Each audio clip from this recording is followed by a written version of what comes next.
续来看咱国内的新闻，为着要来强化着国军后备的战力，国防部来推动着14天的教育调集的新制度。今仔日是训练的第6天，行军的里程是增加到10公里，是3天的训练当中上远的一届。啊，伫咧行过这个桃园外社国小的时阵，有80个小朋友伫咧校门口挥国旗、画勾号，甲因加油鼓励。啊，除了行军之外，阁有模拟着互敌人炮轰的时阵应变的能力。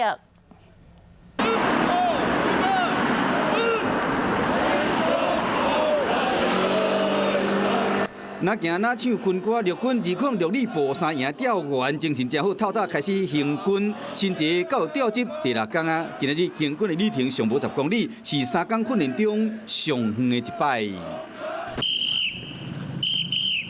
模拟炮弹拍来，全军戒备，采取标准动作，在行军的过程中演练突发的情景，考验因的应变能力。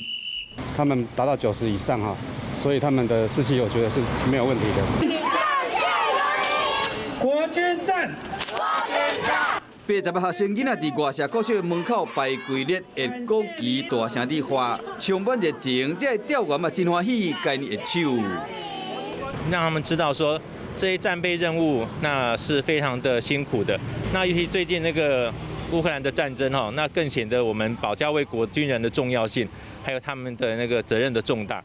所以借这个机会来教育孩子。所来要有8天训练，或者阿兵哥去熟悉作战的技巧，随时保持警戒心，为保护国家做准备。我是陈雅玲，想要跟我一起从零掌握天下事吗？赶紧按下华视新闻 YouTube 频道的订阅按钮，开启小铃铛，跟我一起探讨公共议题，给您最专业的华视新闻。